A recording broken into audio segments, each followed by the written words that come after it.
Ողջույն Արագի նյուզի սիրելի հետևորդներ, եթերում ըստեյությանն է, մեր տաղավարում այսօր հյուրընկալել ենք Ռազմաարդյունաբերության կոմիտեի նախկին նախագահ Ավետիք Քերոբյանին։ Բարև ձեզ, պարոն Քերոբյան, շնորհակալ եմ հրավեր ընդունելու համար։ Պարոն Քերոբյան, այս իշխանությունները 8 տարի է իշխանության են, բայց հանկարծ այս տարի որոշել են, որ մայիսի 28-ին պետք է զորահանդես անցկացնեն։ Ձեր գնահատմամբ ինչու ընտրություններից օրեր առաջ Նիկոլ Փաշինյանի իշխանությունը որոշեց զորահանդես անցկացնել եւ ինչպես ինքն է ասում, հանրությանը հաշվետվություն ներկայացնել։ Արդյոք այստեղ քաղաքական PR չէ։ Բնականաբար սա քաղաքական PR է, բնականաբար հենց հարցի մեջ պատասխանել կար, որովհետև հենց ընտրություններից առաջ է, որովհետև իրենք այսպես իրենց գահավիժած եւ գետնին գտնվող վարկալիշը ինչ-որ չափով բարձրացնելու կարիք ունեն։ Բնականաբար հարցերը հնչել են, թե ուր է կորել այդ 8 միլիարդ պետական պարտքը ավելացած եւ մինչև այս տարի եւս 1.5 միլիարդով ավելանալու է եւ հենց երեկ էլ կարծեմ լուրը տարածվեց, որ եւս 1 վարկ են վերցնելու բյուջեի պակասը լրացնելու համար, այն բյուջեի, որը թերակատարում են մինչև ծախսային մասը, դրան էլ կանդրադառնանք եւ հիշեցնենք մեր հետևորդներին, որ անկախ Հայաստանի պատմության մեջ զորահանդեսները միշտ անցկացվել են սեպտեմբերի 21-ին, եւ իհարկե կարելի է վիճել, թե արդյոք մեր անկախության օրը սեպտեմբերի 21-ն է, թե օգոստոսի 23-ը, թե մայիսի 28-ը եւ այլն, բայց փաստը մնում է փաստ, անկախության հարակվի օրը սեպտեմբերի 21-ն է, զորահանդեսներն միշտ անցկացվել են այդ օրը։ Հիմա քաղաքական PR, հաշվետվությունը, ինչ ուզում եք կոչեք, էությունը մեկն է։ Զորահանդեսի օրը չէ, որովհետեւ մենք ունենք չվերադարձված գերիներ, մենք ունենք ռազմակալված տարածքներ եւ քանի օր է Երևանի կենտրոնը փակ է, խցանումները 10 բալանոց Yandex-ով, եւ այլն, մի ամսից ավել է զորամասերից, այդ թվում նաեւ սահմանամերձ զորամասերից, սահմանապահող զորամասերից երիտասարդներին ծառայողներին բերել են առանձնի եւ վարժանքներ են իրականացնում, հսկայական բյուջետային միջոցներ են ծախսվում, հսկայական վնաս է տրվում տնտեսությանը, այս խցանումներից մի ժամ խցանումը Երևանում արդեն ահագին տոկոս է կազմում հնայի մեջ, եւ այս ամենը իհարկե ունի մեկ նպատակ՝ վերընտրվել եւ շարունակել այս միակողմանի փոխադարձության սկզբունքով միակողմանի զիջումները։ Ձեզ հայտնի է այլ որևէ երկիր, որ այս պայմաններում, ինչպես դուք նշեցիք, մենք ունենք գերիներ, օկուպացված տարածքներ, նման պայմաններում զորահանդես անցկացնել։ Ռուսաստանն էլ է անում այդ բանը, եւ էլի նույն պատճառով, այո, քաղաքական PR, հետո բացի դրանից Ռուսաստանը չի կարող հաղթանակի զորահանդես չանցկացնել, որովհետեւ դրանով նշում է երկրորդ համաշխարհային պատերազմում տարած հաղթանակը, այդպիսի զորահանդես անցկացնում են մասնակից բոլոր երկրները։ Բայց ուրիշ հարց կա, մենք հիշենք, թե եւ հիշեցնենք մեր ունկնդիրներին, թե երբ է անցկացնում Թուրքիան իր հաղթանակի զորահանդեսը 1915 թվականի ապրիլի 24-ին 24-ից մի քիչ առաջ Գալիպոլի ճակատամարտում Անգլիա, Նոր Զելանդիա, Ավստրալիա, կանադական զորքերի դեմ տարած այդ ճակատամարտում տարած հաղթանակը, որը բերել հարմարացրել են ցեղասպանության օրվան եւ որին իմչալոց առաջի անգամ երբ նշում էին դա 2015 թվականն էր ցեղասպանության 101 տարելից օրը, որին եկել ներկայացել էին եւ Ավստրալիայից եւ Նոր Զելանդիայից եւ միացյալ թագավորությունից բարձրաստիճան հյուրեր, իրենց պարտությունն էին նշում, չգիտեմ ինչի, բայց ամեն դեպքում պետք է ասենք բան, որ տևական ժամանակ այս իշխանությունը ոչ մի զորահանդես չէր անցկացնում եւ չգիտես ինչու հիմա որոշեցին անել։ Էլի ինչ որ բաներ են որոշել անել, որ ընդհանրապես ասած մեր վիճակի, մեր պատերազմում պարտված գերիներ, զոհեր, ռազմակալված տարածքներ այդ վիճակի չի բռնում։ 21 թվականին էին անում գնում էին բուկլետներով ցուցահանդեսի էին ներկայանում, իհարկե այնտեղ կար կոնկրետ բաց թողումներ հենց ԲՏԱ նախարարության կողմից, որ ցուցանմուշները չէին հասցրել կամ ճիշտ չէին տարել, դրան բաժետ ցուցանմուշները տեղ չէին հասել։ Եվ դրանից հետո փորձում էին միջա ձախողված փորձեր երրորդ արմհայթեք ցուցահանդեսը անցկացնելու, առաջին երկուսը հիշեցնեմ 16 թվականին եւ 2018 թվականին անցկացվել, մեկը հոկտեմբերին, մյուսը մարտին համապատասխանաբար այնտեղ ներկայացված էր ոչ միայն հայկական ռազմարտությունների արտադրանք, այլ նաեւ կային արտասահմանյան հյուրեր, ցուցադրված էին հնդկական, խորվաթական, ֆրանսիական ընկերություններ, միջազգային ցուցահանդեսներ էին դրանք, երկրորդ ցուցահանդեսին եւ առաջինն էլ մասնակցում էին զինված ուժերի մեծականակ տեխնիկա էր բերված ներկայացված, այն ինչը ձեռք էր բերվել այդ մոտակա տարիներին եւ այն ինչը որ կար մեր զինանոցում, իհարկե ամեն ինչ չէ, բայց ամեն դեպքում զինված ուժերը մասնակցում էին այդ ցուցահանդեսներին։ 22 թվականին արվեց երրորդ եւ ոնց որ թե վերջին արմհայթեքը, որին պաշտպանության նախարարությունը չէր մասնակցում, միայն մտանախարարությունը բերել էր ներկայացնում ինչ որ բաներ, որոնք հետո իրականություն չդարձան, այն հայտնի զրահամեքենաների պատմությունը հիշեցնեմ, որ Չարենցավանին գործանում պիտի սարքեին, բայց պետք է ասենք մի բան, որ ինչին փորձում են ձեռք կպցնել, իհարկե ձախողվում է։ Հիմա ես չեմ ուզում ձախողվի իմ պետությունը, չեմ ուզում ձախողվի իմ բանակը, չեմ ուզում ձախողվի իմ պաշտպանության նախարարությունը եւ բարձր տեխնոլոգիական արդյունաբերության նախարարությունը եւ ռազմարտունաբերությունը, բայց ունենք փաստեր։ Օրերս հայտնի դարձավ, որ զորահանդեսից հետո ռազմական տեխնիկան հանրապետության հրապարակից չի հեռացվելու։ Ինչ ուղերձ է սրանով իշխանությունը ուզում հղել, հաշվի առնելով, որ 10 օր անց ընտրություններ են մեր երկրում։ Դե հիմա եթե երկրորդ արմհայթեքը հիշեցնեմ, որ 3-4 օր այդ տեխնիկան, տանկերը, ասան, չգիտեմ, զրահամեքենաները, էլի ինչ որ տեխնիկա կանգնած էին դրսում եւ հենց փողոցի վրա էին կանգնած, Հակոբ Հակոբյան փողոցի վրա էին կանգնած, այն ժամանակ այդ ամեն ինչը կատարվում էր Երևան Էքսպո, չասեմ, բան, այսպես Մերգելյանի ինստիտուտի ցուցահանդեսում, եւ դա այն ժամանակ նպատակ ուներ իհարկե մատաղ սերնդին, ջահելներին, ընդհանրապես հանրությանը մոտ թողնել բանակին, այսօր բանակին մոտ թողնել չեն ուզում, ինչ կատարում է բանակում, թաքուն են պահում, դրան էլ մի քիչ հետո կանդրադառնանք, բայց չեմ ուզում այսպես դավադրապաշտ հնչեմ, ամեն դեպքում, քանի որ բացահայտ քաղաքական PR նպատակ ունի այս զորահանդեսը չեն կոչում, հաշվետվություն են ներկայացնում, այո, էլի այդ տեխնիկան թողնելն էլ հենց նույն նշանակությունը, քաղաքական PR-ի նշանակությունը։ Նախորդին Նիկոլ Փաշինյանը հայտարարել է մեջբերեմ, մենք իրենց բանակ կոչված ավերակը մի կողմ ենք դրել ու զրոյից բանակ ենք կառուցել։ Ինչպես է գնահատում Փաշինյանի այս ձևակերպումը, հատկապես հաշվի առնելով, որ խոսքը վերաբերում է այն բանակին, որը հաղթանակներ է ունեցել եւ երկար տարիներ ապահովել մեր երկրի անվտանգությունը։ Դե այն ինչ որ ձեր մատնաշած մարդը անում եւ ասում է այսքան տարի, 8 տարի, իրականում ամեն ինչ զրոյի վերածելն է։ Զրոյի վերածել մեր արժի համակարգը ամբողջապես դեգրադացվել է, զրոյի են վերածում կրթական համակարգը, ռազմահայրենասիրական դաստիարակությունը, զրոյի են վերածել բանակը, իրականում բանակը ոչինչ է առանց մարտական ոգու, իսկ այսօրվա բանակի մեջ մարտական ոգի չկա։ Հիշեցնեմ զինված ուժերի գլխավոր պետի պաշտոնը զբաղեցնող անձը շարունակում է պաշտոնավորել, երբ որ իր պաշտոնավորման օրոք Հայաստանը կրել է տարածքային, մարդկային, դիրքային կորուստներ, սահմանային կորուստներ եւ ինքը հայտարարում է, որ այդ ռազմակալված տարածքները վերադարձնելու ռազմական խնդիր չունի դրանից ավելի վատ բան դժվար է պատկերացնել։ Իսկ առանց մարտական ոգու բանակը ընդհանրապես մարդկանց եւ տեխնիկայի հավաքույթ է։ Եթե չկա զորավարժություն, եթե չկա պատրաստություն, եթե չկա մարտակոչ եւ մարտական ոգի, ապա այդ բանակ կոչել չի կարելի։ Էլ չեմ ասում այն բանի մասին, որ իրենց իսկ հայտարարած մեկ անգամ չէ, որ ասել են, որ համապարփակ պաշտպանության եւ անվտանգության համակարգի հայեցակարգի վրա են աշխատում, ամեն դեպքում այդ հայեցակարգը չկա, այդ համակարգը չկա եւ անում են լրիվ հակառակը։ Ժողովրդին մեջ պարակտում են մտցնում, իսկ համապարփակ պաշտպանության եւ անվտանգության համակարգի կայացման կարևորագույն գրավականը ներքին հանրային համերաշխությունն է, իսկ մենք այդպեսին չունենք, չկա այսպես քաղաքացիական դաշինք, հանրային դաշինք իշխանության եւ հասարակության միջև, չկա գոնե ազգային գաղափարը դրոշակաձողի նման, որ մենք բռնվենք, ինքներս չընկնենք, դրոշն էլ չընկնի, եւ այդ պատճառով այսօր մենք ունենք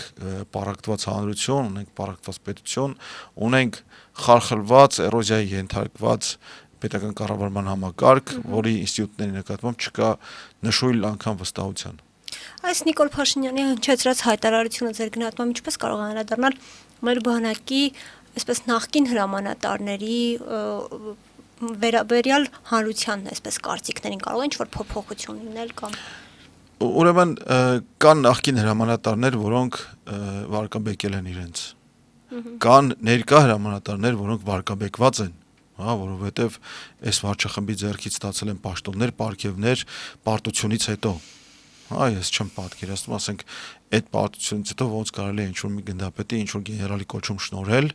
անկախ նրանից ինչ ռազմական արժանինքներ, գիտելիքներ, փորձ ունի, որտեվ դրա ժամանակը չէ։ Պարգևներ են ստացել եւ պարգև վճարներ, որը այն դեպքում, երբ որ դրա ժամանակը չէ, ինչ պետք է ուղղվի բանակի հզորացմանը, իսկ փողով բանակ չես հզորացնում, մենակ աշխատավարձով բանակ չես հզորացնում։ Իհարկե, զինվորականի սոցիալական կարգավիճակը պետք է լինի բարձր, մենք ցավոք պետք է նշեմ, որ ունենալով դրա պարտավորությունը չենք կառուցել ռազմական վերնախավ, չենք կառուցել այնպիսի ռազմական վերնախավ, որ ճակատագրական պահին կարողանար երկրի ղեկավարությունը վերցնել իր ձեռքը եւ հաներ պետությունը, երկիրը, ժողովուրդը այսպես ճգնաժամային վիճակից, չենք ունեցել, բայց այսօր էլ չունենք։ Այսօր ունենք փողատեր գեներալներ, օրինական, պաշտոնական աշխատավարձ ստացած եւ պարգևավճար ստացած, այդ պարգևավճարով հպարտացող, հարստացած այդ պարգևավճարով եւ հպարտացող այդ պարգևավճարով, բայց ոչ իր բանակի մարտունակությամբ, իր ասենք զորքերի կարգապահությամբ, մարտական պատրաստությամբ, գործողություններին պատրաստությամբ, եւ պլանները կատարած, պլանավորած, հաղթանակ պլանավորած։ Ունենք հակառակ, ունենք կաբինետային բանակ իրականում, ունենք ճաշարանային բանակ, ունենք զորանոցային բանակ, ունենք զորահանդեսին, այսպես ռուսերեն ասած, շագատ անող, բայց գիշերային երթի անպատրաստ, գիշերային մարտի անպատրաստ, չկարգավորված պայստազորի հետ չներդաշնակված բանակ։ Նիկոլ Փաշինյանը հայտարարեց, որ այդ զորահանդեսին վաղվա ներկայացվելու է նոր համազգեստ զինվորական, ինչը ավելի վաղ լայն քննարկումների առիթ հանդիսացավ։ Արդյոք դուք ինչպես է գնահատում այս նոր համազգեստը, տեսել եք, ինչպես եք դա գնահատում եւ արդյոք համազգեստի փոփոխությունը ինչ որ բխում է ռազմական անհրաժեշտություններից, թե էլի Նիկոլ Փաշինյանը փորձում է իր դիրքը ամրապնդել։ Այստեղ այս հարցի մեջ երկություն կա իրականում, երկու կողմ կա այստեղ այս պատասխանի։ Ուրեմն համազգեստը ոչինչ է, եթե այն հանդերձանք չէ։ Հանդերձանքը պետք է օգնի զինվորին հաղթել կռիվը։ Համազգեստի փոփոխությունը, եթե չկա այդ կռիվը հաղթելու, պատերազմը հաղթելու եւ հաղթանակ բերելու նպատակը, համազգեստի փոփոխությունը ընդամենը լրացուցիչ ծախս է։ Այդ համազգեստի նմուշները տեսել եմ, ինչ որ բաներ լավ է, ինչ որ բաներ ոչ այնքան, բայց ամեն դեպքում պետք է մի ուրիշ բաներ ասենք։ Չեմ կարող գնահատել, քանի ինքս չեմ հագել, բայց եթե այդ համազգեստի նմուշները բերել ներկայացրել են, բայց դրա հետ միասին զորակոչիկին կամ զինվորին, ասենք համազգեստը փոխելուց 3 ամիս առաջ մի հատ լազերով չեն չափում, եռաչափ չեն հանում, հետո իրեն անհատականացված անհատական չափերով չեն տալիս այդ համազգեստը, երկու զույգ, երկու ձեռք, որ մեկը հագնի, մեկը լվանա, մաքուր պայ եւ այլն, չունի ինքը դաշտային այսպես պարապմունքային համազգեստ, հանդերձանքի վայլն, քանի դեռ ինքը չունի անհատական այսպես դեղագրիկ, դեղապայուսակ, չունի դեղապայուսակից օգտվելու հմտություններ, չունի անհատական ավտոմատացման միջոցներ, ձեռքի պլանշետ կամ սմարթֆոն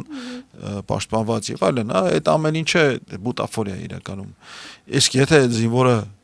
այսպես բեռնատարով բարձանում է իր դիրքը եւ 2 շաբաթ հետո նույն բեռնատարով իջնում է դիրքից, դիկունքում չունենալով երկրորդ, երրորդ պաշտպանական գծեր կահավորված, վարժված չլինելով, ասենք նույնիսկ գիշերը այդ գծերի միջև արագ տեղաշարժեր կատարելու, իր տարածքը չի տիրապետում, բացառությամբ իր, ասենք, մարտական հենակետի կամ սահմանային հենակետի մոտակա տարածքից, եւ ընդհանրապես գիտի միջոկը որտեղ է պետք նետել, մեկ էլ օղուշիշը կներեք, կոպիտ եմ արտահայտվում, բայց այն ասում եմ ինչ որ աշկովս եմ տեսել, եթե միայն դա է, ապա դա շատ վատ է։ Պարոն Քերոբյան, այսօր հայտնի դարձավ, որ զինանշանը մեր փոխվել է եւ ավելին զինանշանի վրա հայտնվել է Նիկոլ Փաշինյանի, այսպես ասած, քարտեզը առանց Արցախի։ Նախ Նիկոլ Փաշինյանը ունի իրավունք նման բան անելու եւ դուք ինքներդ ինչպես եք գնահատում նոր զինանշանը։ Ում այն քարտեզը, այն գույնը, որ բաժանում են, իհարկե դա պղծություն է։ Պետք է հասկանանք մի բան, որ Հայաստանը առանց Արցախի դա անկենսունակ պետություն է, իրականում չունի որևէ ռազմավարական խորություն եւ պաշտպանունակություն չունի նույնիսկ իրենց տերմիններով արտահայտված։ Էլ չեմ ասում այն բանի մասին, որ ուրանալ հայկական ինքնության մի մեծ մաս Արցախը, դա հանցագործությունը, պետական հանցագործություն է, որովհետև դա հակասում է եւ մեր անկախության հռչակագրին եւ մեր սահմանադրությանը, դա բերել ներկայացնել զինանշանի վրա, գիտենք, որ բացահայտ, ասենք քաղաքական բան է հետապնդում, խորհրդանիշերը բացահայտ քաղաքական են եւ այն փոփոխությունները, որ իրենք արել են, այսպես չասեմ կոսմետիկ, հա, իրենք նույնիսկ այսպես խորհրդանիշերի առումով այս ութաթև աստղը, որը հարիր է ոչ միայն այլ նաև հարևան Թուրք Օսմանյան ցեղերին պետություններին, հաճախ է հանդիպում ամեն դեպքում, ի վերջո իրենց խորհրդանշանը հանդիսացող մի խորհրդանշան հայտնվել է մեր զինանշանի վրա։ Չեմ ուզում շատ հեռու խորանալ դավադրապաշտության մեջ, բայց գիտենք, որ այսօրվա իշխանությունը, այսօրվա վարչախումբը հարևան պետությունների արևելքից եւ արևմուտքից հարևան պետությունների ղեկավարների կամակատարն է, նրանց խամաճիկը եւ նրանց պահանջներով է անում ամեն ինչ եւ խոստումներ էլ ունի տված, խոստումներ, որոնք ժամանակ առ ժամանակ ի հայտ են գալիս, ժամանակ առ ժամանակ այդ խոստումները իրականություն են դառնում, չնայած սկզբից երկվում են, եւ ասենք եթե իշխանություն չփոխվի Հայաստանում, շատ շուտով մենք ականատես կլինենք Հայաստանի տարածքի ավելի փոքրացման, ավելի մեծ պղծությունների, այսպես նորմալացման, ի վերջո այս ամենը նպատակ ունի էրոզիայի ենթարկել մեր ինքնությունը, զրկել մեզ մեր ինքնությունից, ինչին ձգտում են այս իշխանությունների տերերը եւ այսպես պատվիրատուները։ Օրինակ բնն ասում է, որ այս զինանշանն ավելի է խորհրդանշում մեր ինքնիշխանությունը։ Սուտ է, եթե քննարկման չեն դրել, եթե լայն քննարկման առարկա չի դարձել զինանշանի փոփոխությունը, սուտ է, եթե իրենք բանակի բարեփոխումները միայն համազգեստով եւ զինանշանի փոփոխությամբ մեկ էլ ինչ-որ հայցակարգով են չափում, որի մեջ ինքն իր մեջ ուներ հակասություններ, ոճաբանականից սկսած, բովանդակայինով վերջացած կամ հակառակը, հա, եւ այն ամենը ինչով որ փորձում են բացատրել, դա կներեք փողոցային լեզվով ասած կրոտիտներ են։ Պարոն Քերոփյան, բարձր տեխնոլոգիական արդյունաբերության նախարար Մխիթար Հայրապետյանն ավելի վաղ ասել էր, որ Հայաստանն առաջին անգամ հայրենական արտադրության զենք է արտահանելու, որին դուք հակադարձել եք, ասելով, որ 2015-ից Հայաստանը արտահանում է զենք նույնիսկ ՆԱՏՕ անդամ երկրները, եւ օրերս Մխիթար Հայրապետյանը մամուլի ասուլիսում անդրադառնալով ձեր խոսքին նշեց, որ պաշտպանության նախարարությունում այդ մասին տվյալներ չկան պահպանված։ Ինչպես կարձագանքեց։ Կրոտիտ։ Իրականում, ասենք, եթե իրեն հետաքրքիր, ես կարող եմ տանել կանգնացնել այն ձեռնարկությունը, որը իրենց օրոք այսպես սնանկության եզրին է հասել, լինելով մեր տեխնոլոգիական արդյունաբերության առաջատարներից մեկը, որը ունի փաստը, հա, արտահանման, մատակարարման փաստը ունի։ Ուրիշ բան է, որ իրենք ամեն ինչ զրոյից են սկսում եւ իրենց գալուց են հաշվում այդ զրոն, հա, եւ չմոռանանք օրինակ, որ 2021 թվականին, հիշում եք, վերել էին մի պաստառային ներկայացնում 30 տարվա անկախության, հա, թե 22 թվականին, որի մեջ 3-ը շեշտված էր, իսկ 0-ն այսպես շատ աղոտ էր նշմարվում, ինչ որ տեղեր դեռ մնացել են այդ պաստառները։ Ուրեմն այդ զրոյական կետից հաշվարկելը այսպես շատ հարիր է այսօրվա վարչախմբի եւ նրա ներկայացուցիչներին։ Ինձ թվում է, եթե իրենք ինչ-որ մի բան առաջին անգամ են անում, ուրեմն դա Հայաստանում առաջներում չի եղել, ոչ մի բան նման չի եղել։ Ես հիշեցնեմ, որ մենք 2019 թվականին, երբ գնացել էինք Արաբական Միացյալ Էմիրություններ IDEX 2019 մասնակցելու, մեր պատվապահակախումբը, զինվորական երաշտական նվագախումբը, հա, այնտեղ հենց բացման արարողությունն էին անում։ Հա, եւ շեյխերը իրեն ձեռքերով էին ծափ տալիս, չտեսնված չլսված բաներ։ Ես անձամբ եմ եղել այդ պատվիրակության ղեկավարը եւ 13 ընկերությունից, որը տարել էինք ներկայացնելու, 12-ը ինչ որ կապերով հետ եկան, ինչ որ մի ընկերություն եկավ արդեն պատրաստի ինվեստորով, իհարկե կոവിഡ്ը եւ հետագայում պատերազմը խանգարեցին դրան եւ բարձ է որ պատերազմից այդպիսի պատերազմից անմիջապես հետո մեզից մի չոփ ու մի այսպես պատոտակել չէին առնի, որովհետեւ պարտված երկրից ինչ ռազմական արտադրանք առնես էլի, հա բայց ամեն դեպքում ես ուրախ եմ որ մեր արտադրանքը վաղուց դնելով արտահանման, այսպես պատրաստ վերջապես արտահանման այսպես պայմանագրերի կատարմանն է եկել հասել, բայց նույն ասենք այդ բտնախարարի խոսքում եւ ելույթներում նշмарվում է մեկ ուրիշ բան, որ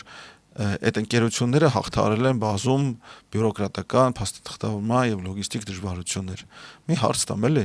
այդ ով է ստեղծել այդ լոգիստիկ դժվարությունները եւ բյուրոկրատական խոչընդոտները, այդ թղթաբանության, այդ փաստաթղթաբանության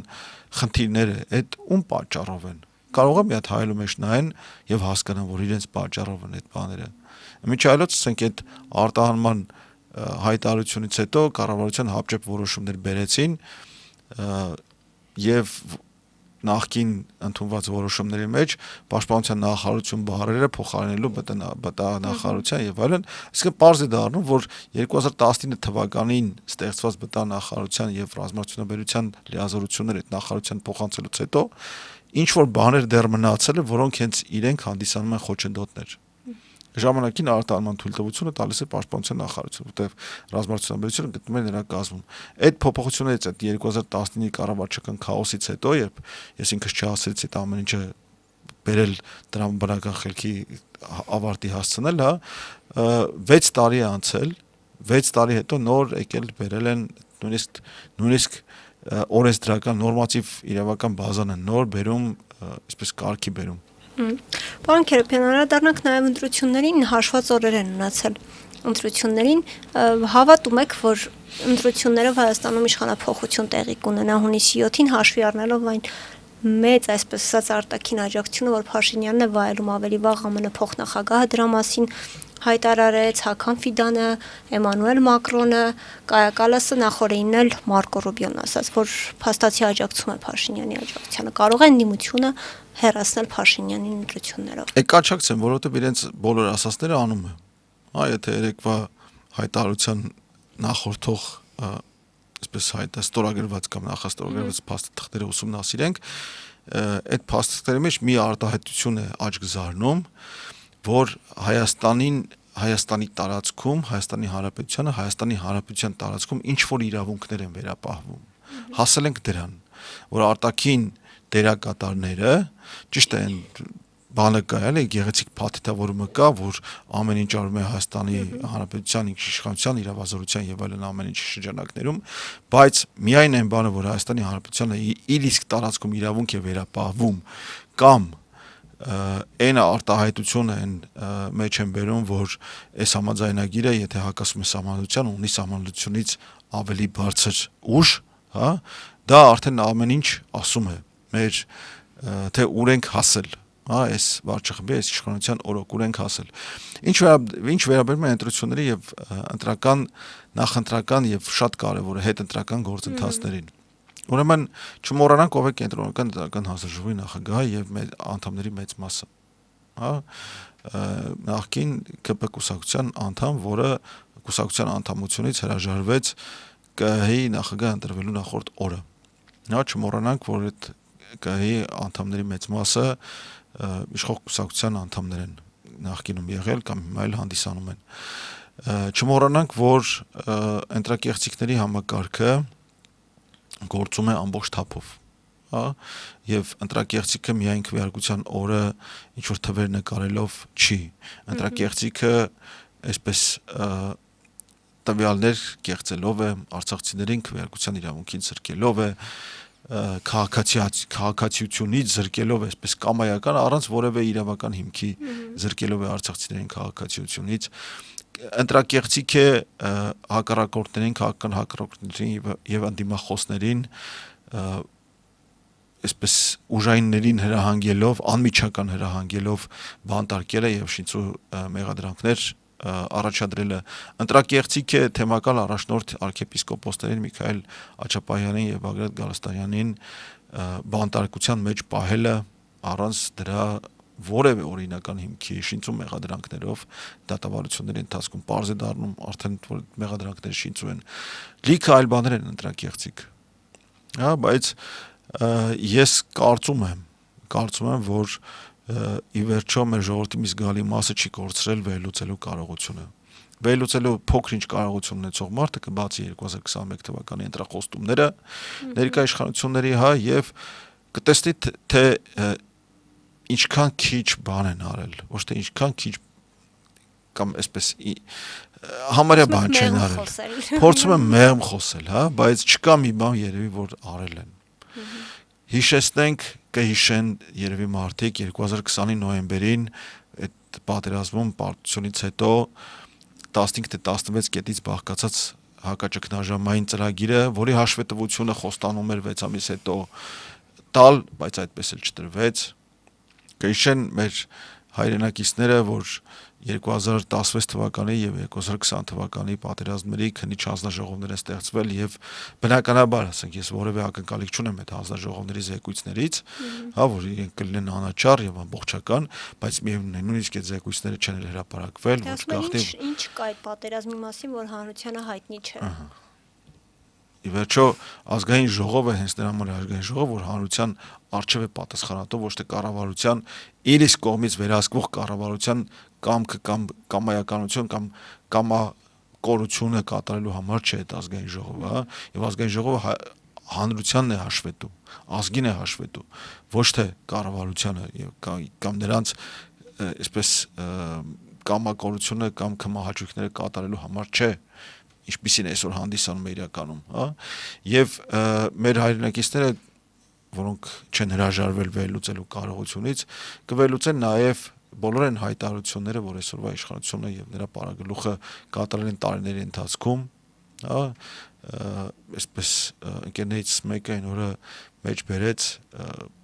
գրառումը 2019 թվականի նոյեմբերի